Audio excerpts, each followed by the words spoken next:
وسلموا تسليما اللهم صل وسلم وبارك عليه وعلى آله اللهم صل على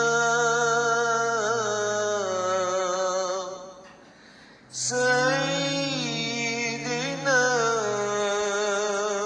محمد عبدك ورسولك النبي الأمي وعلى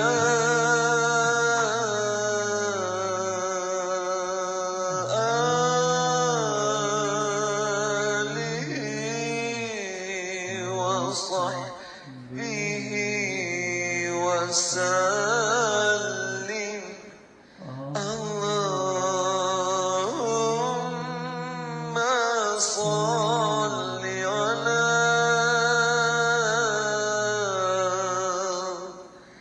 سيدنا محمد عبدك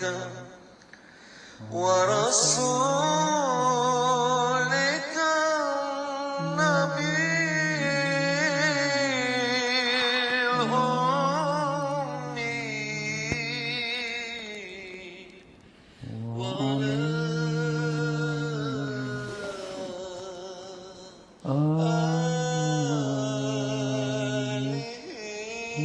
آله وصحبه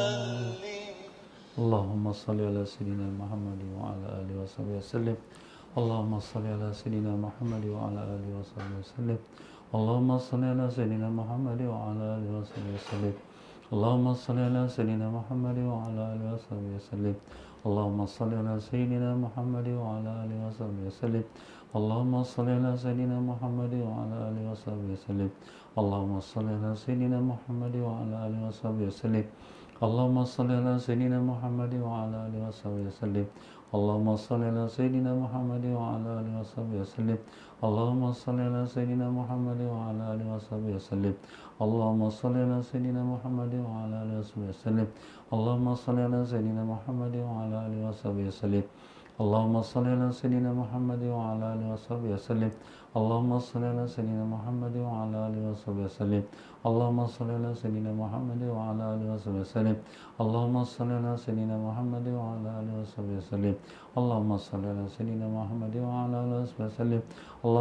على سيدنا محمد وعلى آله وصحبه وسلم اللهم صل على سيدنا محمد وعلى آله وصحبه وسلم اللهم صل على سيدنا محمد وعلى آله وصحبه وسلم اللهم صل على سيدنا محمد وعلى آله وصحبه وسلم اللهم صل على سيدنا محمد وعلى آله وصحبه وسلم اللهم صل على سيدنا محمد وعلى آله وصحبه وسلم اللهم صل على سيدنا محمد وعلى آله وصحبه وسلم اللهم صل على سيدنا محمد وعلى آله وصحبه وسلم اللهم صل على سيدنا محمد وعلى آله وصحبه وسلم اللهم صل على سيدنا محمد وعلى آله وصحبه وسلم اللهم صل على سيدنا محمد وعلى آله وصحبه وسلم اللهم صل على سيدنا محمد وعلى آله وصحبه وسلم اللهم صل على سيدنا محمد وعلى آله وصحبه وسلم اللهم صل على سيدنا محمد وعلى آله وصحبه وسلم اللهم صل على سيدنا محمد وعلى آله وصحبه وسلم اللهم صل على سيدنا محمد وعلى آله وصحبه وسلم اللهم صل على سيدنا محمد وعلى آله وصحبه وسلم اللهم صل على سيدنا محمد وعلى آله وصحبه وسلم اللهم صل على سيدنا محمد وعلى آله وصحبه وسلم اللهم صل على سيدنا محمد وعلى آله وصحبه وسلم اللهم صل على سيدنا محمد وعلى آله وصحبه وسلم اللهم صل على سيدنا محمد وعلى آله وصحبه وسلم اللهم صل على سيدنا محمد وعلى آله وصحبه وسلم اللهم صل على سيدنا محمد وعلى آله وصحبه وسلم اللهم صل على سيدنا محمد وعلى آله وصحبه وسلم اللهم صل على سيدنا محمد وعلى آله وصحبه وسلم اللهم صل على سيدنا محمد وعلى آله وصحبه وسلم اللهم صل على سيدنا محمد وعلى آله وصحبه وسلم اللهم صل على سيدنا محمد وعلى آله وصحبه وسلم اللهم صل على سيدنا محمد وعلى آله وصحبه وسلم اللهم صل على سيدنا محمد وعلى آله وصحبه وسلم اللهم صل على سيدنا محمد وعلى آله وصحبه وسلم اللهم صل على سيدنا محمد وعلى آله وصحبه وسلم اللهم صل على سيدنا محمد وعلى آله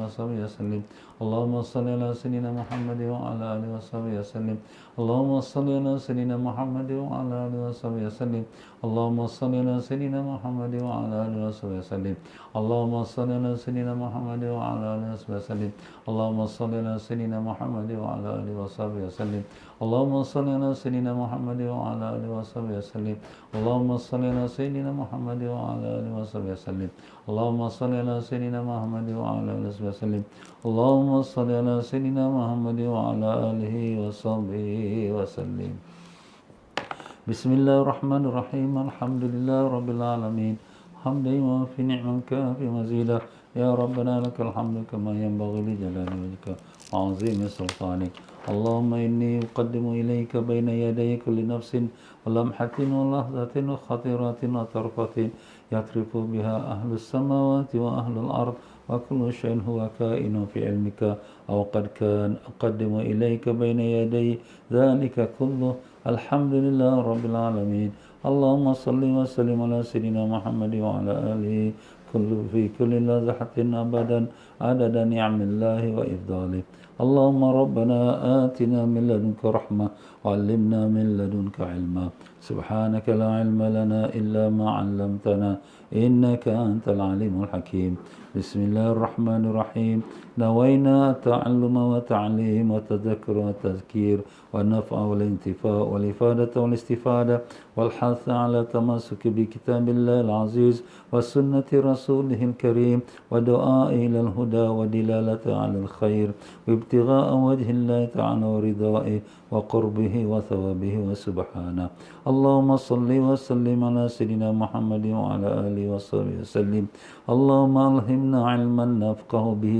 أوامرك ونواهيك وارزقنا فهما نعرف به كيف نناجيك يا أرحم الراحمين اللهم إنا نسألك فهم النبيين وحفظ المرسلين والهام الملائكة المقربين في اللهم أعطنا بعلم اللهم أغننا بعلم وزينا بالعلم وأكرمنا بالتقوى وجملنا بالعافية يا أرحم الراحمين اللهم إنا نستودعك ما قرأناه أو نقرأه في هذا المجلس وما قبل وما بعد فاحفظه علينا حتى ترده إلينا وقت احتياجنا إليه يا أرحم الراحمين اللهم أكرمنا بنور الفهم وأخرجنا من ظلمات الوهم وافتح لنا أبواب رحمتك وانشر علينا حكمتك يا أرحم الراحمين سبحانك لا علم لنا إلا ما علمتنا إنك أنت العليم الحكيم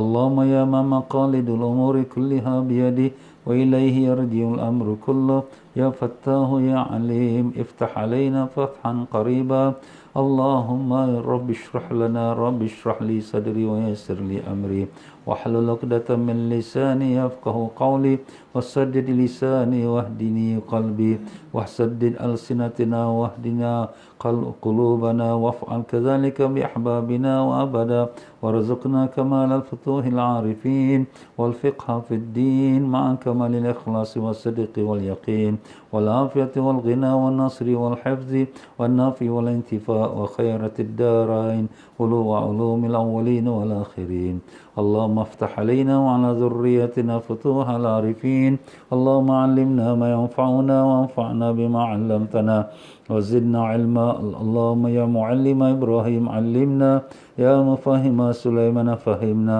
سبحانك لا علم لنا إلا ما علمتنا إنك أنت العليم الحكيم إلهنا أنت مقصودنا ورضاك مطلوبنا أعطنا محبتك ومعرفتك اللهم إنا نعوذ بك من أن نشرك بك شيئا نعلمه ونستغفرك لما لا نعلم وصلى الله على سيدنا محمد وعلى آله وصحبه وسلم سبحان ربك رب العزة عما يصفون وسلام على المرسلين الحمد لله رب العالمين تقبل الله منكم منا منكم تقبل يا كريم. Assalamualaikum warahmatullahi taala wabarakatuh. Hadirin hadirat rahimakumullah sekalian, alhamdulillah, syukur kita pada Allah taala dengan limpah kurnia taufik hidayahnya telah diperkenankan kita untuk bertemu sekali lagi dalam pengajian kuliah fardu ain kita. Dengan itu kita bersyukur pada Allah dan salawat salam atas junjungan besar Nabi kita Rasulullah sallallahu alaihi wasallam, dan kita mulakan pengajian kita dengan selawat pada Nabi sallallahu alaihi wasallam, kerana siapa yang berselawat pada Nabi sallallahu alaihi wasallam satu kali, maka Allah berselawat atasnya 10 kali. Arti selawat Allah kepada kita artinya ialah Allah mencurahkan rahmat untuk kita. Jadi kalau sekiranya 10 selawat, maknanya 10 rahmat Allah dicurahkan kepada kita. Untuk kita hidup dunia sampai akhirat, cukup dengan satu rahmat Allah Ta'ala. Kerana satu rahmat Allah Ta'ala itu meliputi segenap segala seluruh dunia. Cukup untuk seluruh dunia. Satu rahmat Allah mencukupi daripada zaman Nabi Adam AS sampai hari kiamat. Segala nikmat yang kita kecapi saat ini, maupun ibu bapa datuk nenek kita dahulu sampai hari kiamat, semuanya dengan berkongsi dari satu rahmat Allah. Bagaimana kalau sekiranya seorang hamba itu dikurniakan Allah 10 rahmat Allah. Itulah balasan kalau dia mengucapkan selawat pada Nabi sallallahu alaihi wasallam satu kali. Bagaimana kalau dia ucapkan 100 kali? Masya Allah, berganda-gandalah dia dapat rahmat Allah. Siapa yang selawat atas aku, kata Nabi, satu kali, Allah rahmatkan kepadanya 10 kali. Kalau siapa yang selawat atas aku 10 kali, Allah rahmatkan atasnya 100 kali. Kalau siapa yang selawat atas aku 100 kali, Allah rahmatkan atasnya 1000 kali. Siapa yang selawat atas aku 1000 kali, maka Allah haramkan tubuh badannya dari api neraka. Allahumma ja'alna minhum. Jadikanlah kami daripada golongan tersebut, ya Allah. Allahumma amin ya rabbal alamin. Ya tuan-tuan dan puan-puan rahimakumullah semua, apa khabar? Alhamdulillah, mudah-mudahan Allah panjangkan umur dalam sihat walafiat, disembuhkan sebab penyakit, dikabulkan sekalian hajat, ditanamkan iman dan taqwa, dibukakan pintu makrifat, dan dimatikan kita semua dalam iman, dalam Islam, dalam husnul khatimah, dan mendapat barakah dan syafaat Nabi kami Rasulullah sallallahu alaihi wasallam. Allahumma amin ya rabbal alamin. Ya tuan-tuan dan puan-puan rahimakumullah, kembali kita dalam pengajian kita semalam, kita telah selesaikan daripada perkara-perkara yang bersangkut paut dengan uzur. Kita telah mengatakan orang yang ada keuzuran, maka mereka diberikan kemaafan untuk tidak menghadiri solat jamaah 5 waktu dan juga solat Jumaat, fardu Jumaat. Kita dah sebutkan uzur itu ada yang berbentuk umum dan ada yang berbentuk khusus. Ada pun yang berbentuk umum, maknanya meliputi mereka yang terkena dengan uzur tersebut, seperti hujan lebat, angin ribut, ataupun cuaca yang tersangat panas yang boleh mudaratkan, ataupun yang tersangat sejuk, atau ada sesuatu yang menghalang dia keluar rumah kerana ada penyamun, ada pengganas, ada yang menakutkan, ada binatang-binatang liar umpamanya. Maka itu semua menjadi penghalang untuk dia nak pergi ke masjid untuk solat fardu Jumaat, ataupun kita katakan solat jemaah 5 waktu. Adapun uzur yang khusus mana seseorang yang terkena uzur itu, maka dia diberikan keuzuran, makna taklah dia pergi ke solat Jumaat ataupun solat 5 waktu berjemaah, seperti dia sakit atau dia menjaga orang sakit, ataupun dia sedang merawat orang yang sakit, ataupun orang yang sedang nazak, sedang sakratul maut, dia merawat ataupun menjaga dan memberikan ingat kepada orang yang sakit itu ataupun orang yang menghadapi sakratul maut supaya mengucap 2 kalimah syahadah. Dan demikian pula kepada orang yang sedang kita katakan dalam keadaan bimbang, takutnya kerana hari hujan, jadi jalan raya lecak, jadi takut baju dia kotor, maka baju dia basah, maka itu pun dia berikan kemaafan dan keuzuran. Dan demikianlah dia para jemaah sekalian, ya, beberapa perkara yang telah kita sebutkan semalam daripada keuzuran yang khusus, mereka yang diberikan keuzuran untuk tidak menghadiri solat Jumaat ataupun solat fardu 5 waktu berjemaah. Ya tuan-tuan dan puan-puan rahimakumullah, jadi pada hari ini kita masuk pula dalam membicarakan tentang bab baru pula, Iaitulah membicarakan tentang bab solat Jumaat. Jadi kita dah sebutkan tentang keuzuran-keuzuran kalau tak hadir solat Jumaat atau solat fardu 5 waktu. Maka sekarang ini kita akan masuk pula dalam bab solat Jumaat. Jadi dengan itu marilah sama-sama kita bacakan Fatihah kepada Tuan Guru kita, pengarang kitab ini, Fiqhul Ibadat fi Mazhab Syafi'i, Fiqh Ibadat dalam Mazhab Syafi'i rahimahullah ta'ala, yang di mana telah ditulis oleh kita katakan Al-Habib Muhammad Amin bin Idrus Al-Idrus, yang mengambil daripada gurunya iaitu Habib Zain bin Samit. Kedua-dua mereka semoga Allah panjangkan umur mereka dalam sihat walafiat dan ditinggikan darjat mereka dan dirahmati mereka dan dikurniakan keberkahan ilmu mereka kepada kita dengan berkat syafaat Nabi sallallahu alaihi wasallam. Ala hazinatis salihah. Al-Fatihah. A'udzubillahi minasyaitonir rajim. Bismillahirrahmanirrahim. Alhamdulillahirabbil alamin. Ar-Rahmanir-Rahim, Maliki Yawmiddin, Iyyaka na'budu wa iyyaka nasta'in, Ihdinas siratal mustaqim, siratal ladzina an'amta 'alaihim, ghairil maghdubi 'alaihim waladdallin. Amin. Ya, salat Jumaat, berkata Tuan Pengarang kita rahimahullah taala, wa nafa'ana Allah bikum fid darani. Amin. Salat Jumaat. Kitab ini sebenarnya saya sudah tanya kepada pihak printer, tapi mereka mengatakan kitab ini sudah kehabisan stok. Ya, saya pun tanya bila lagi boleh dapat, dia berkata belum tahu. InsyaAllah kalau ada rezeki kita akan dapatkan. Siapa yang berhajat nanti boleh saya buatkan pesanan untuk kita dapatkan dan saya akan berikan kepada mereka yang berhajat insyaAllah. Baiklah, salat Jumaat. Definisi salat Jumaat ialah salat Jumaat adalah salat 2 rakaat yang dilaksanakan pada hari Jumaat yang bertepatan dengan waktu salat Zuhur. Itu salat Jumaat tu ya. Salat Jumaat diwajibkan di kota Mekah pada malam Isra' dan Mi'raj malam Isra' Mi'raj tu Nabi kita sallallahu alaihi wasallam diperintahkan Allah untuk mendapatkan 5 waktu solat fardu yang kita sudah sedia tahu. Dan termasuklah juga daripada 5 waktu itu ialah salat Jumaat. Ya, kita orang lelaki kalau ada salat Jumaat tak salat fardu Zuhur lagi kan. Jadi itulah dia. Yang pertama kali mengerjakan salat Jumaat itu ialah sahabat Sa'ad bin Zurarah dan Mus'ab bin Umair radhiyallahu anhuma. Dan di sekitar perkampungan Quba. Quba tu di Madinah Munawwarah. Jadi waktu itu Nabi Isra' Mi'raj setahun sebelum hijrah.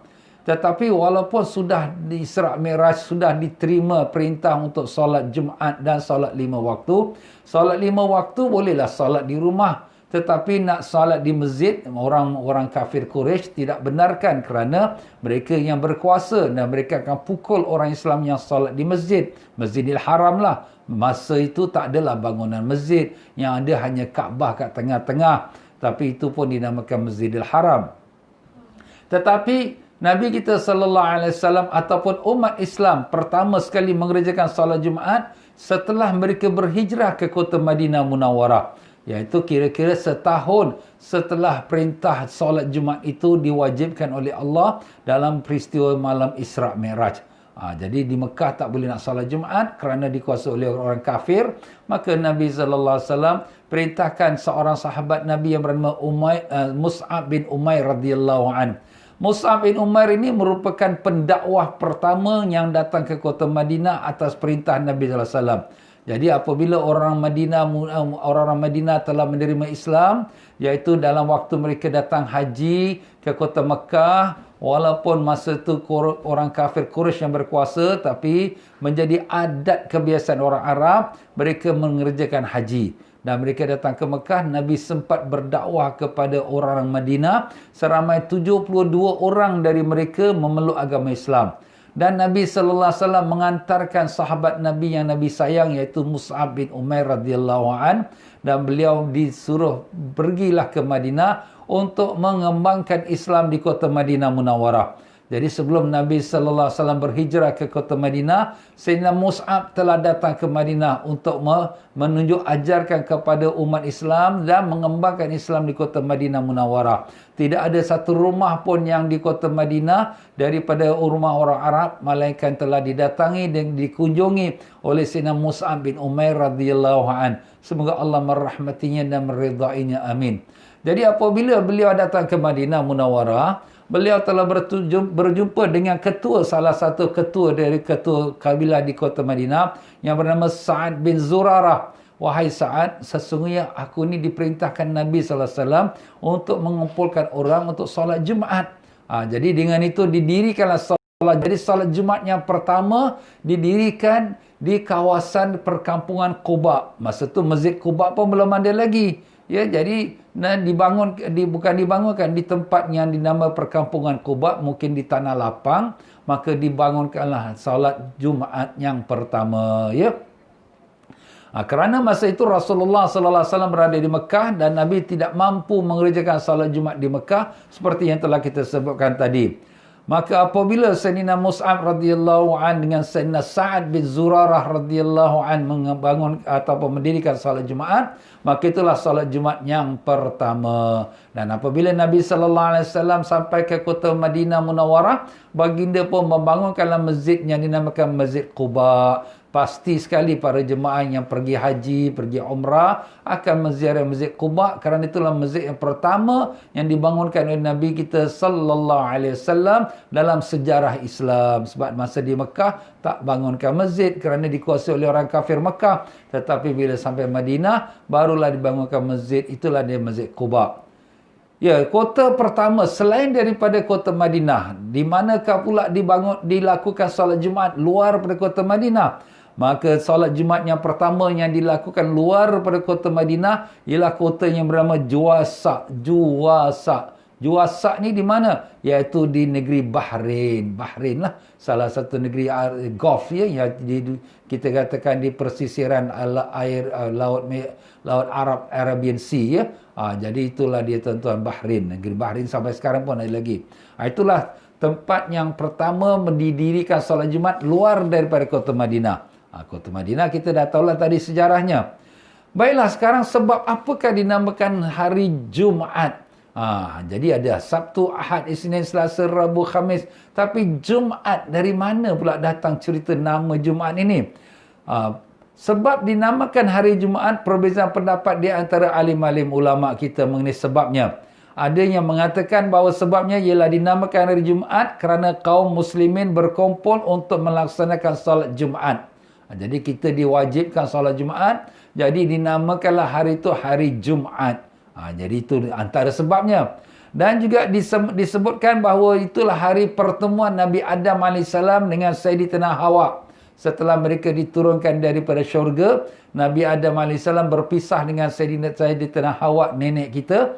Maka Siti Hawa diturunkan di Jeddah. Jeddah hanya sekarang namanya Jeddah. Asal Jeddah tu Jaddah. Jaddah tu makna nenek. Tapi dah jadi kesedapan orang panggil Jeddah.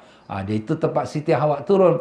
Manakala Nabi Adam AS pula diturunkan daripada syurga, jatuh di negeri Sri Lanka. Di India atas sana, Ceylon, ya, Sri Lanka. Maka kemudian Nabi Adam AS dibawa oleh Malaikat Jibril AS, lebih kurang perjalanan 40 tahun. Sampailah dia ke kota Mekah Al-Mukarramah. Kemudian bertemulah kedua mereka, Nabi Adam dan Siti Hawa, di atas satu bukit yang dinamakan Jabal Rahmah. Jabal Rahmah tu terletak di dalam padang Arafah. Itu siapa yang dah pernah pergi haji umrah tu biasa selalulah akan pergi ke ziarah ke Jabal Rahmah di padang Arafah. Maka bertemu mereka berdua tu setelah berpisah daripada syurga lebih kurang 40 tahun dan mereka bertemu pada hari Jumaat. Jadi Jumaat tu maknanya perhimpunan. Perhimpunan tu maknanya pertemuan Nabi Adam AS dan Siti Hawa. Dan juga dinamakan dia iaitu hari Jumaat disebabkan kerana Allah Ta'ala mencipta bentuk tubuh badan Nabi Adam AS pada hari Jumaat. Jadi hari Jumaat ni memang banyaklah dia punya fadilat kelebihannya, ya. Iaitulah hari yang diciptakan Allah Ta'ala kan Nabi Adam AS. Hari terjadinya kiamat juga pada hari Jumaat. Hari Nabi Adam AS diturunkan ke dunia pun hari Jumaat. Hari pertemuan Nabi Adam dan Siti Hawa di dunia pun hari Jumaat. Hari diizinkan penduduk syurga untuk berziarah kepada Allah Ta'ala pun hari Jumaat. Jadi pada hari Jumaat, semua penduduk syurga diizinkan untuk menziarahi Allah SWT. Maha suci Allah, Allah Ta'ala tidak bertempat. Tapi bagaimana itu urusan Allah akan nanti kita lakukan pada masa dalam syurga. Amin ya Rabbal Alamin. Dan apabila ahli syurga pergi bertemu berziarah kepada Allah Ta'ala, mereka melihat zat Allah Ta'ala, dan itulah senikmat-nikmatnya dalam syurga. Tidak ada nikmat yang melebihi daripada melihat zat yang maha mulia, iaitulah zat Allah Ta'ala. Apabila orang-orang ahli syurga melihat zat Allah Ta'ala, semuanya tercengang, rasanya sedap, manis, lazat, dan tak bertoleh kanan, tak bertoleh kiri. Kenapa? Tertumpu perhatiannya kepada Allah SWT. Kenapa begitu sedap nikmat? Seperti kalau kita lihat seseorang yang cantik, handsome, ataupun kacak, ataupun yang menarik, yang menawan, kita terpacak mata kita kepada pandangan dia, tak toleh kanan kiri. Itu pun sekejap aja, ya. Tapi begitulah ahli syurga memandang kepada Allah SWT. Di sebalik mereka memandang kepada zat yang maha mulia itu, maka Allah Ta'ala pancarkan kepada mereka nur. Nur ini akan menjadikan mereka lagi cantik lagi sebelum daripada mereka melihat Allah Ta'ala.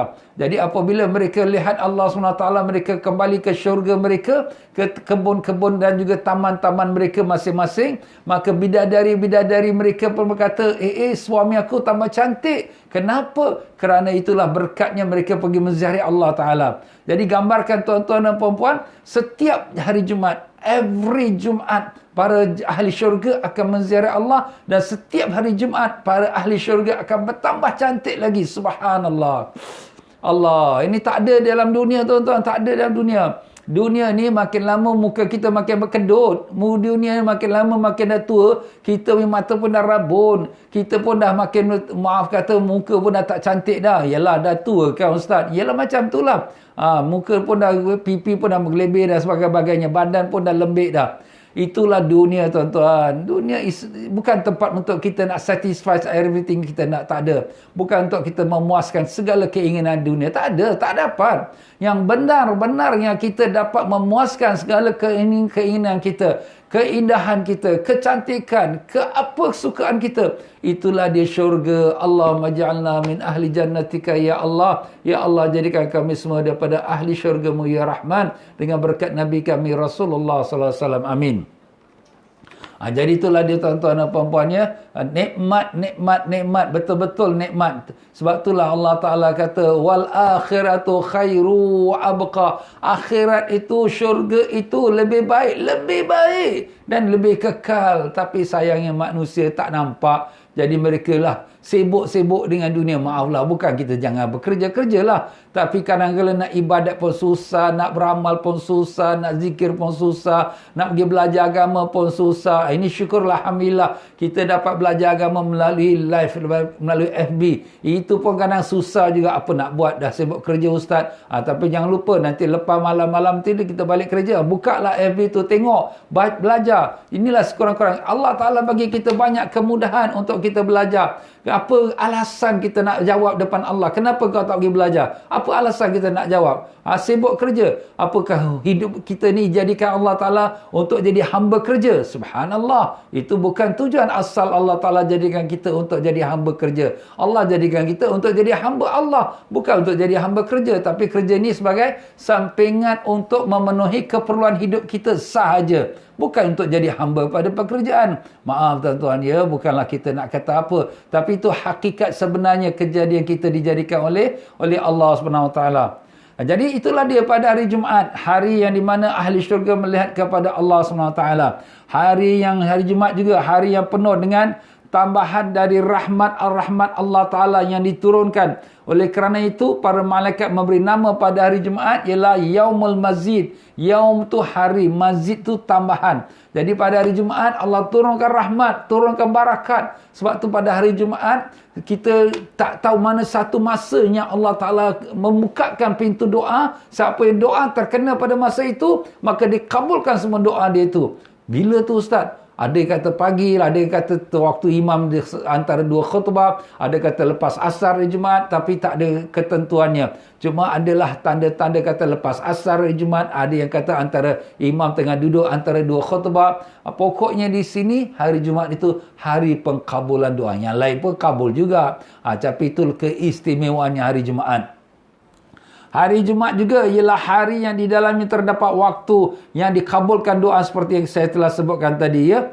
Hari Jumaat pada zaman jahiliyah, maka dia dinamakan hari Arubah. Hari Jumaat pada hari zaman jahiliyah sebelum datangnya Islam dinamakan hari Arubah. Arubah tu apa? Artinya adalah hari yang diagungkan. Pada zaman jahiliyah juga hari Jumaat tu diberikan hari keagungan. Dan orang yang pertama kali sekali memberi nama hari Jumaat, orang yang pertama menamakan hari itu hari Jumaat adalah datuk Nabi kita Rasulullah sallallahu alaihi wasallam. Allahumma salli wa sallim alaihi. Iaitulah Sayyidina Ka'ab bin Lu'ay. Ka'ab bin Lu'ay. Dia salah satu datuk nenek Nabi kita sallallahu alaihi wasallam lah ya. Jadi Nabi kita sallallahu alaihi wasallam daripada keturunannya iaitu Abdullah bin Abdul Muttalib bin Hashim bin Abdul Manaf sampai kepada Nabi Ismail alaihissalam. Antaranya datuk-datuk yang Nabi itu ada bernama Ka'ab bin Lu'ay. Jadi Nabi sallallahu alaihi wasallam sebagaimana dalam kisahnya kita kata kemuliaan Nabi SAW, Nabi kata Allah Ta'ala telah jadikan manusia sebaik-baiknya kejadian. Kemudian Allah Ta'ala telah memilih Quraisy dan Bani Kinanah. Kinanah tu golongan Arab. Dan sebaik-baik daripada golongan manusia. Dan daripada golongan Kinanah, Allah Ta'ala telah pilihkan pula Quraisy. Quraisy tu ialah satu bahagian daripada orang bangsa Arab. Dan daripada Quraisy pula Allah Ta'ala telah pilih Bani Hashim. Bani Hashim ialah keturunan datuk nenek Nabi kita SAW. Dan daripada Bani Hashim Allah Ta'ala telah pilih aku. Makna Nabi ni the chosen one, yang terpilih daripada yang terpilih. Masya Allah. Jadi datuk nenek Nabi ni semua adalah orang-orang yang terpilih sampai pada Nabi Ismail AS. Sebab tu dalam hadis Nabi kata Allah Ta'ala telah lahirkan aku daripada tulang sulbi yang bersih kepada rahim yang bersih. Rahim tu mana ibu. Daripada ibu-ibu datuk nenek dia sampai pada Nabi Ismail AS. Dan tidak pernah mereka tersentuh dengan zina. Na'udzubillah. Tak pernah tersentuh datuk nenek Nabi Allah Ta'ala pelihara sampai pada Nabi Ismail. Nabi Ismail AS anak Nabi Ibrahim AS. Jadi begitulah dia tuan-tuan dan puan-puan, Allah Ta'ala telah pilih Nabi. InsyaAllah tuan-tuan dan puan-puan, saya setiap hari Sabtu dan hari Ahad pada jam 9 malam ini jugalah ya, Sabtu dan Ahad, saya membacakan kitab tentang kelebihan kebesaran Nabi kita sallallahu alaihi wasallam, azimu qadri Nabi sallallahu alaihi wasallam, keagungannya, ke darjatnya Nabi kita sallallahu alaihi wasallam.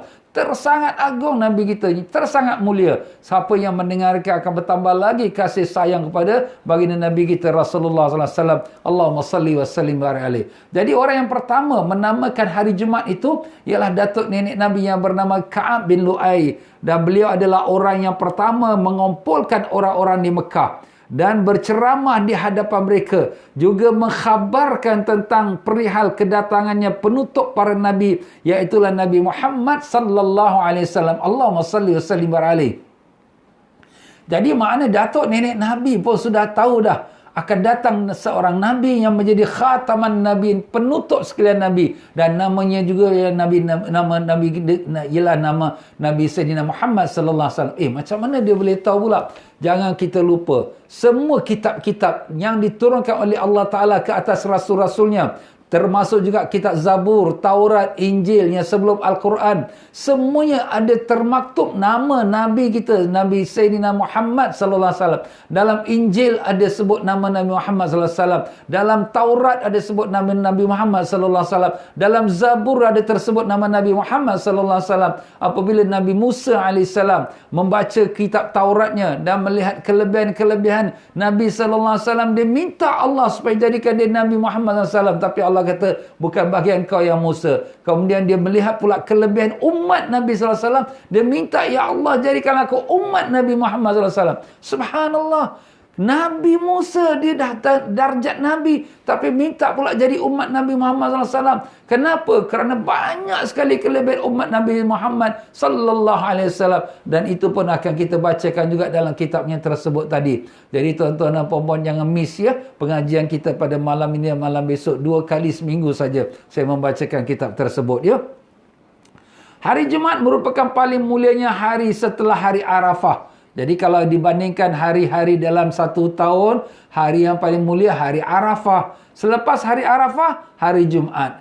Dan demikian pula daripada malam, sedangkan malam Jumaat adalah paling mulia setelah daripada malam Lailatul Qadar. Malam, kalau kita tanya, orang tanya, malam apa yang paling mulia? Malam Lailatul Qadar. Jadi kalau sekiranya selepas Lailatul Qadar, malam yang paling mulia ialah malam Jumaat. The second one is malam Jumaat. Kalau hari apa yang paling mulia dalam setahun? Hari Arafah. Kalau ditanya yang keduanya siapa? Hari apa yang paling mulia? Hari Jumaat. Subhanallah. Yang kesimpulannya adalah paling utama ialah hari Arafah, kemudian hari Jumaat. Dan begitulah lepas pada hari Jumaat, hari raya Idul Adha, kemudian hari Idul Fitri. Ini mengikut dengan tertib dia ya. Hari yang paling mulia Arafah, kemudian hari Jumaat, kemudian Idul Adha, kemudian Idul Fitri. Kita dapat hari-hari yang lain tu setahun sekali, Arafah, Idul Fitri, Idul Adha. Tapi hari Jumaat, alhamdulillah, setiap minggu kita dapat, every week kita dapat. Sebab itulah dinamakan hari Jumaat tu Sayyidul Ayyam, iaitu Idul Fuqara wal Masakin. Itulah hari penghulu sekalian hari, dan dia merupakan hari raya untuk orang fakir dan miskin. Kenapa mereka gembira pada hari Jumaat? Kerana itulah hari raya untuk orang yang beriman, ya. Dan paling utama yang malam adalah malam kelahiran Rasulullah SAW. Malam paling afdal. Yang daripada setahun panjangnya, iaitu pada malam apa? Kita tadi sebut malam Lailatul Qadar. Tapi di sini ada sebagian ulama menyebutkan bahawa malam yang paling afdal ialah malam Maulidin Nabi SAW. Ustaz, Maulidin Nabi malam 12 Rabiul Awal? Yes. Kenapa pula malam 12 Rabiul Awal? Katakan, dan dikata malam tu Qadar yang paling afdal, lebih baik pada ibadat 1000 bulan. Jawapannya, mereka alim ulama mengatakan, andai kata Nabi SAW tidak dilahirkan, maka tak ada Lailatul Qadar, tak ada Ramadan, tak ada apa pun. Yalah, betul lah. Sebab Nabi SAW ialah Nabi membawa rahmat. Dengan kedatangan baginda, dengan kelahiran Nabi SAW, seluruh alam ni mendapat rahmat. Semua kita mendapat kelebihannya dengan kelahiran Nabi SAW. Kalau tanpa kelahiran Nabi SAW, kita hari ni pun tak ada iman, tak ada Islam. Na'udzubillah min zalik. Begitulah dia, tuan-tuan dan puan-puan. Ya Allah, syukurilah ya Allah. Terima kasih ya Allah, Engkau telah menjadikan kami daripada umat Nabi Sayyidina Muhammad sallallahu alaihi wasallam. Allahumma amin ya rabbal alamin. Kemudian barulah malam Jumaat, kemudian barulah malam Isra' dan Mi'raj. Jadi paling utama dalam malam kelahiran Nabi, yang paling utama ialah malam kelahiran Nabi SAW, kemudian malam Lailatul Qadar, kemudian malam Jumaat, dan kemudian malam Isra' Mi'raj. Malam Isra' Mi'raj, kerana malam itu Nabi SAW menghadap pada Allah SWT. Itu bagi kita umat Islam, kita merayakan malam Maulidin Nabi SAW, kita merayakan malam Lailatul Qadar, kita merayakan pada malam malam Jumaat, dan kemudian malam Isra' Mi'raj. Tetapi di sisi Nabi kita sallallahu alaihi wasallam, di sisi Nabi kita sallallahu alaihi wasallam, yang paling khusus, yang paling istimewa, yang paling sekali mulia ialah malam Isra' Mi'raj. Kenapa? Kerana itu malam hanya khas Nabi saja dapat menghadap pada Rabbul Alamin. Jibril pun tak boleh sampai pada darjat Nabi sallallahu alaihi wasallam. Nabi sallallahu alaihi wasallam sama-sama Jibril daripada Mekah pergi Baitul Maqdis, pada Baitul Maqdis naik langit pertama, kedua, ketiga, keempat, kelima, keenam, ketujuh, sampai langit ketujuh, naik lagi kepada Hadrat Siratul Muntaha. Sampai lepas Siratul Muntaha nak sampai ke Mustawa, Jibril pun stop kat situ. Ya Muhammad, aku tak boleh pergi lagi lebih pada ini. Satu langkah lagi aku ke depan, aku akan hancur binasa. Padahal Jibril itu seorang malaikat paling besar sekali. Dia ada 100 sayap. Satu sayap dia saja tutup timur sampai ke barat. Satu sayap. 100 sayap dia ada. Subhanallah. Begitu besar, begitu hebat Jibril. Tapi dia tak boleh melangkah satu langkah masuk ke kawasan Mustawa, tempatnya Nabi SAW menghadap Allah. Maka Nabi SAW kata, bagaimana Jibril? Jibril kata, kau pergilah sendirian, kau menghadap pada Allah Ta'ala. Nabi SAW pun nak masuk ke kawasan Siratul Muntaha, teringat akan ayat-ayat Quran mengenai Allah Ta'ala menceritakan kepada Nabi Musa AS. Apabila Nabi Musa nak menghadap pada Allah Ta'ala di Bukit Tursina, dinamakan Wadi Tua, Wadi yang suci. Maka Allah Ta'ala perintahkan kepada Nabi Musa AS, "Fakhla' na'laika innaka bil wadil muqaddas Tua." Tanggalkan kasut engkau ya Musa, engkau sekarang berada di lembah suci Tua. Maka Nabi pun teringat akan ayat itu. Nabi pun nak tanggalkan sandalnya. Apabila nak tanggalkan sandal, terdengar suara mengatakan, "Ya Muhammad, biarkan sahaja sandal engkau tu, jangan ditanggalkan." Nabi SAW pun berjalanlah dengan sandalnya, kasutnya itu, masuklah dia dalam menghadap kepada hadrat Allah SWT. Ya Ustaz, Allah Ta'ala dekat mustawa. Bukan. Allah Ta'ala membawa Nabi sampai darjat yang tertinggi sekali. Lebih tinggi daripada langit ketujuh. Lebih tinggi daripada arash. Lebih tinggi daripada alam seluruhnya. Nak gambarkan apa tuan-tuan? Nak gambarkan tingginya darjat Nabi kita. Rasulullah SAW. Allahumma salli wa sallim alaihi. Di atas segala-galanya. Dan Nabi SAW apabila datang menghadap pada Allah Ta'ala. Dengan kasutnya, sandalnya itu, capangnya itu. Itulah sebab alim-alim ulama mengatakan Nabi Musa AS nak menghadap pada Allah, diperintahkan tanggalkan kasutnya. Tapi Nabi Muhammad SAW nak menghadap pada Allah Ta'ala, diperintahkan biarkan kasutnya, jangan ditanggalkan. Begitulah mulianya segala apa yang ada pada tubuh badan Nabi, daripada jubah Nabi, daripada serban Nabi, daripada kasut Nabi, semuanya adalah mulia. Kerana itulah dia tempat yang di mana Nabi SAW berada, di atas sekalian alam ini, di atas sekalian arash, di atas sekalian makhluk. Tak ada satu yang lebih mulia. Subhanallah. Sebab itulah para alim ulama mengatakan kita cinta pada Nabi, dan kita cinta segala apa yang ada pada diri Nabi. Hatta serbannya, hatta bajunya, hatta kasut sandalnya. Sehingga kasut sandalnya itu digambarkan oleh ulama-ulama hadis bagaimana bentuk-bentuknya. Maka dengan itulah mereka pun mengambil barakah. Kita tak dapat jumpa Nabi SAW. Kita tak dapat jumpa sandal Nabi, tapi dapat gambaran sandal Nabi pun jadilah. Alhamdulillah. Sebab itulah para alim ulama pun mereka pun buatkan lukisan dan jadikan dia sebagai satu tanda rasa sayang. Sebab tu ada setengah-setengah sal dia letakkan gambar sandal Nabi SAW. Ini adalah merupakan gambar sandal Nabi SAW. Begitulah juga ada setengah kopiah dia lukiskan gambar sandal Nabi. Menjunjung itu pun tak padan lagi. Kenapa tak padan? Kerana sandal Nabi bukan atas kepala kita, bahkan atas arash Allah SWT. Allahumma salli wa sallim wa barik alaihi wa ala alihi. Begitulah kemuliaan Nabi. Kalau sandal Nabi berada di atas arash, bagaimana Tuhan punya sandal Rasulullah SAW? Memang hebatlah Nabi kita ni tuan-tuan. Luar biasa ketinggian darjat. Tak dapat kita nak gambarkan. Tak dapat kita nak gambarkan bagaimana tinggi darjat Nabi SAW. Tapi sayanglah, sedih juga kita melihat saudara-saudara kita ada yang menganggap remeh. Alah, Nabi tu dah habis, dah mati dah. Dia hanya datang buat agama. Kesian mereka. Tak dapat hidayah. Apa kita nak buat ya? Itu semua dengan keizinan Allah Ta'ala. Seperti Abu Jahal juga, Abu Lahab depan mereka Nabi SAW, tapi mereka tak dapat iman. Apa nak buat ya? Itu bahagian masing-masing lah. Ya, itulah dia tuan-tuan dan puan-puan, kemuliaan hari Jumaat. Subhanallah ya.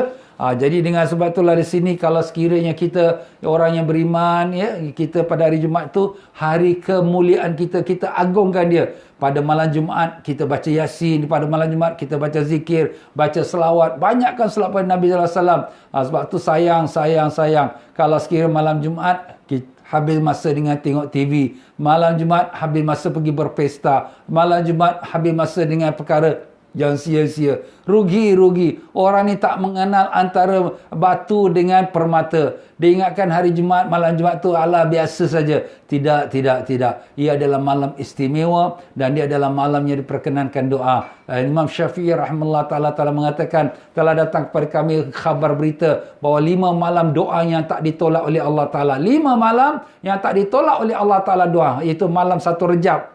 Malam 1 Rejab, dan kemudian malam Jumaat, dan kemudian malam nisfu Sya'ban, dan pada malam hari Idul Fitri dan malam hari Idul Adha. 5 malam ini doa tak ditolak oleh Allah. Semua 4 malam itu semua setahun sekali. 1 Rejab, malam Idul Fitri, malam nisfu Sya'ban, Idul Adha. Tapi malam Jumaat Allah kurniakan kita. Tiap-tiap minggu kita dapat malam Jumaat. Tiap-tiap minggu kita dapat hari Jumaat. Jangan kita sia-siakan. Ambil manfaat daripada hari tersebut dengan diisikan dengan amal-amal soleh dan juga ketaatan kepada Allah SWT. Allahumma ya Allah, kurniakanlah kami kekuatan untuk menghidupkan malam Jumaat dan juga pada hari Jumaat dengan amal-amal soleh ya Allah. Ridailah kami, ampunkanlah kami ya Allah. Kabulkanlah kami ya Rahman dengan berkat syafaat Nabi Rasulullah SAW. Allahumma amin ya Rabbal Alamin. Di antara kelebihan baginda hari Jumaat juga, ia adalah merupakan hari yang dikhususkan untuk umat Nabi Sayyidina Muhammad SAW. Khusus untuk umat Nabi kita. Tak ada orang, umat yang dahulu tak dapat. Ustaz, hari Jumaat ni kan daripada dulu dah ada, betul. Tapi umat yang dahulu tak dapat. Itulah dia kelebihan umat Nabi kita SAW. Macam juga Lailatul Qadar. Lailatul Qadar khusus untuk umat Nabi Sayyidina Muhammad SAW. Umat yang dahulu tak dapat kelebihan Lailatul Qadar. Subhanallah. Rasulullah sallallahu alaihi wasallam telah bersabdanya, arti maksudnya salat 5 waktu, salat Jumaat ke salat Jumaat, Ramadan ke Ramadan adalah penghapus dosa-dosa kecil yang dilakukan di antara keduanya selain pada dosa-dosa besar, iaitu salat 5 waktu. Lepas subuh kita ada buat sikit salah dosa kecil. Sampai zuhur, lepas main zuhur, waktu semain zuhur, semua dosa kecil lepas subuh tu diampunkan. Lepas zuhur ada juga buat dosa kecil. Kemudian sampai asar, semain asar, diampunkan. Semua antara 5 waktu ini diampunkan dosa antara satu waktu per satu waktu. Begitu kelebihannya kita semayang 5 waktu. Jadi dosa kita tu tak berpanjang-panjangan. Masuk saya waktu kita solat, semua hapus dosa. Tapi dosa kecil, bukan dosa besar, ya. Demikianlah daripada satu Ramadan ke satu Ramadan. Ramadan tahun lepas, kemudian kita dah puasa, kemudian kita ada buat dosa. Masuk Ramadan tahun ini pula, diampunkan dosa antara satu Ramadan dan satu Ramadan. Begitulah juga daripada satu Jumaat ke satu Jumaat. Kita dah solat Jumaat pada minggu lepas, kemudian lepas main Jumaat dan pada Jumaat lepas, kemudian kita ada buat salah. Sampailah Jumaat yang akan datang, kita solat lagi Jumaat. Diampunkan dosa antara 2 Jumaat ini. Habis Ustaz, sekarang kita tak dapat solat Jumaat Ustaz. Kita punya slot nak masuk, nak booking pun semua asyik full saja. Innamal amalu biniat. Setiap amalan tu bergantung pada niat. Kita nak pergi solat Jumaat tak? Nak. Tapi bukan kita tak mau. Kita dah cuba tapi tak dapat. Allah akan berikan kita pahala Jumaat walaupun tak dapat salat Jumaat kita. Kenapa? Sebab niat kita sudah ada. Bukan sekadar niat saja, tapi usaha kita nak buat bookingnya, tapi tak dapat kerana sudah penuh. Itulah yang apa yang berlaku. Jangan kita susah hati, ya. InsyaAllah kita doa, ya Allah, ya Tuhan kami, bukakanlah masjid kami seperti biasa agar dapat semua kami melakukan salat Jumaat dan salat jemaah di dalamnya seperti mana yang Kau kehendaki, ya Allah, dengan berkat syafaat Nabi Rasulullah SAW. Allahumma amin ya rabbal alamin. Begitu pula dalam sepotong hadis yang lain, Nabi sallallahu alaihi wasallam bersabda, artinya barang siapa yang mandi pada hari Jumaat dan melakukan sebab-sebab yang mewajibkan mandi. Maknanya dia mandi hari Jumaat, mandi sunat Jumaat, dan dia melakukan sebab-sebab yang mewajibkan mandi. Apa yang mewajibkan mandi ni? Kalau wajib mandi itu orang uzur haid dah bersih, dia wajib mandilah. Yang kita ni yang lelaki ni apa boleh jadi wajib mandi? Dia mewajibkan, maknanya dia kenakan orang lain pula jadi wajib mandi. Maaf kata, itulah dia melakukan hubungan suami isteri. Jadi malam Jumaat tu sunat, mengadakan hubungan suami isteri, berkat, mudah-mudahan dapat anak yang soleh, solehah. Betul-betul tuan, ya. Dan menghadiri salat Jumaat pada awal waktu. Awal-awal tu maknanya datang awal, janganlah datang dekat-dekat azan, ya. Mungkin lagi setengah jam atau 45 minit sebelum azan, pergilah dekat masjid. Dan duduklah di saf yang dekat dengan imam, saf yang pertama. Mendengarkan khutbah dan tidak bercakap-cakap. Jangan bercakap-cakap, ya. Maka Allah Ta'ala akan memberikan dia pahala bagi setiap langkah seperti pahala amalan kebaikan selama setahun. Setiap langkah. Setiap satu langkah dia langkah daripada rumah dia nak pergi ke masjid itu, maka dapat pahalanya seperti ibadat 1 tahun. 1 tahun ibadat tu apa dia? Seperti dia puasa siang hari dan solat qiyamul lail, solat tahajud pada malam hari. Masya Allah. Berapa besar tu? Setiap satu langkah. Kalau banyak langkah, lagi banyaklah. Subhanallah. Tuan-tuan dan puan-puan, Ustaz, kita sekarang ni bukan pergi berjalan. Kita sekarang naik kereta. Mungkinlah Allah Ta'ala kirakan kereta tu bila tayar tu pusing 100%, itu satu langkah lah. Dia pusing lagi 100%, satu langkah. Agaknya lah macam tu. Masya Allah tuan-tuan. Kemurahan Allah Ta'ala kepada umat Nabi Sayyidina Muhammad sallallahu alaihi wasallam. Allahumma salli wa sallim wa barik alaihi wa ala ali. Itulah dia tuan-tuan kelebihannya, ya. Kita menjadi umat Nabi sallallahu alaihi wasallam. Kita beruntung. Terhutang budi kita dengan Rasulullah sallallahu alaihi wasallam. Kerana dia kita dapat semua kelebihan ini. Kalau tak kerana Nabi kita, apa pun tak ada tuan-tuan, ya. Tapi itulah dia, kita jangan pandang rendah pada baginda, bahkan dengan barakah dialah kita mendapat rahmat Allah SWT. Syarat-syarat wajibnya solat Jumaat. Ni syarat-syarat wajib solat Jumaat. Syarat-syarat wajib solat Jumaat ada 7.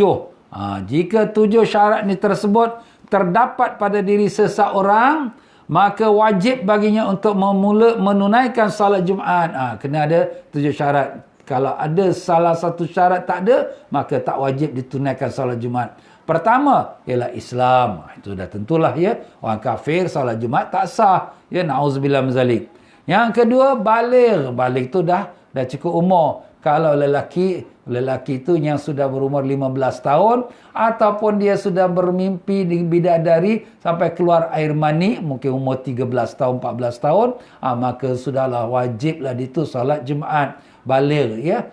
Kalau dia belum baligh, anak-anak dah memayis semua 7 tahun, 8 tahun, bapak dia bawa pergi masjid, tak apalah. Tapi itu dia tak wajib ya. Yang kedua baligh. Yang ketiga merdeka. Merdeka zaman dahulu ada hamba abdi. Hamba abdi dia tak wajib pergi solat Jumaat ya. Jadi yang ketiga ialah merdeka. Zaman sekarang dah tak ada lagi hamba abdi. Yang keempat berakal. Jadi kalau orang gila, orang pingsan, dah tak wajib di solat Jumaat. Jadi orang yang berakal sihat, sedar dirinya, maka itulah orang yang wajib solat Jumaat. Yang kelima laki-laki, iaitu lelakilah. Bukanlah orang perempuan ya. Jadi kalau orang perempuan dia tak wajib solat Jumaat ya. Jadi kalau dia solat Jumaat sah, dan dia tak wajib qada zuhur kerana Jumaat mengganti zuhur. Itu akan kita sampai pada pembahasannya. Dan yang keenam sihat. Kalau dia sakit ataupun sakit dia itu akan bertambah sakit lagi kalau dia pergi ke solat Jumaat, atau dibimbangkan takut dia akan jatuh sakit kalau dia pergi solat Jumaat, seperti mana sekarang ni berlakulah ya, iaitu dengan ada penyakit COVID ini. Jadi dibimbangkan kalau beramai-ramai penuh sesak masjid macam biasa, akan nanti menular pula penyakit yang bahaya ini. Jadi dielakkan tu dengan diletakkan had atau pembatasan jumlah yang boleh pergi. Buat sementara inilah. Mudah-mudahan perkara ini akan beransur-ansur, akan menjadi pulih dan lebih baik, dan insya-Allah kita semua dapat salat Jumaat dengan beramai-ramai. Yang ketujuh, tidak dalam keadaan bermusafir, mana di dalam negeri dia ya. Kalau dia musafir, maka dia tak wajib salat Jumaat sebab orang musafir. Jadi orang sakit, orang musafir, dia tak wajib salat Jumaat. Jadi dengan itu dia diberikan keuzuran. Jadi di sini kalaulah sekiranya dia musafir, bagaimana hukumnya orang yang bermusafir pada hari Jumaat dengan kewajipan melaksanakan salat Jumaat? Jawapannya, jika dia bermusafir sebelum azan subuh, maka pada hari Jumaat, maka gugurlah kewajipan Jumaat dia dan dia cukup dengan solat fardu zuhur saja. Jadi dia musafir sebelum masuk azan subuh hari Jumaat. Azan subuh pukul 5.30. Dia pun keluar pada rumah dia pukul 5. Dia drive lah. Nak pergi ke mana, keluar ke atau pergi ke airport ke ya. Pokoknya bila keluar pada rumah saja, dah kira dia tu musafir. Jadi dia keluar sebelum azan subuh. Dia tak wajib salat Jumaat dan dia hanya cukup wajibnya salat fardu zuhur. Jika dia musafir pada setelah azan subuh. Jadi lepas azan subuh pada hari Jumaat, maka tidak boleh dia musafir. Kecuali jika terdapat kemungkinan untuk dia melakukan salat Jumaat di pertengahan jalan ataupun di destinasi yang dia tuju.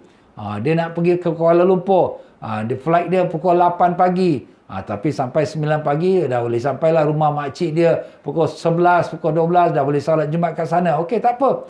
Tapi kalau kita dalam perjalanan tak tentu lagi ni jumpa lagi solat Jumaat ke tidak ni. Kalau gitu tak boleh dia berangkat musafir pada hari Jumaat. Haram dia berangkat pada hari Jumaat, melainkan kalau tak ada pilihan.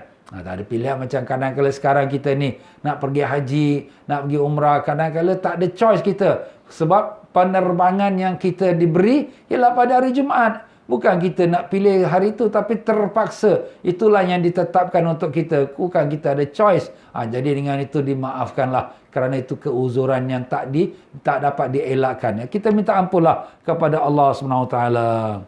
Begitulah dia tuan-tuan dan puan-puan rahimakumullah ya, tentang solat Jumaat dan beberapa masalah. Dan insya-Allah kita akan sambung lagi. Ada lagi beberapa banyak lagi perkara yang kita nak bincangkan bab solat Jumaat dan seterusnya. Jadi insya-Allah tuan-tuan dan puan-puan ya, apa yang kita sampaikan ni penting untuk khususnya kita kaum lelaki dan juga isteri-isteri yang di mana ingatkan suami dia, bang, hari ni hari Jumaat bang. Kan ustaz dah cakap, jangan lupa. Ni ada perkara yang baik-baik ni perlu kita buat. Macam itulah dia tuan-tuan ya, kita ingatkan, kita tolong menolonglah kaum keluarga kita, anak-anak kita yang bujang-bujang tu oi, hari Jumaat ni jangan tak pergi masjid. Kalau sekali keadaan masjid semua dah buka lah ya. Kalau dalam keadaan sekarang ni apa nak buat, kita tunggu saja giliran kita. Baiklah tuan-tuan dan puan-puan rahimakumullah, terima kasih banyak dan tuan-tuan share lah video kita ini dengan kawan-kawannya, mudah-mudahan mereka pun dapat manfaatnya. Dan jangan lupa kalau siapa ada kesempatan malam ini jam 9 malam juga dan juga besok malam kami akan mengadakan pengajian tentang keagungan Nabi kita Rasulullah SAW. Allahumma salli wa sallim wa barik alaihi wa ala alihi. Jadi dengan itu saya mengundurkan diri, minta maaf banyak dalam penyampaian saya, mungkin ada tersilap kata, terkasar bahasa, tersinggung perasaan. Para jemaah sekalian, maafkan saya ke tidak. Terima kasih banyak-banyak ya. Baiklah tuan-tuan, sama-sama kita baca istighfar, minta ampun pada Allah. Astaghfirullahalazim. Astaghfirullahalazim. Astaghfirullahalazim. Subhanakallahumma wa bihamdika asyhadu an la ilaha illa anta astaghfiruka wa atubu ilaik. Wabillahi taufiq wal hidayah. Wassalamualaikum warahmatullahi wabarakatuh.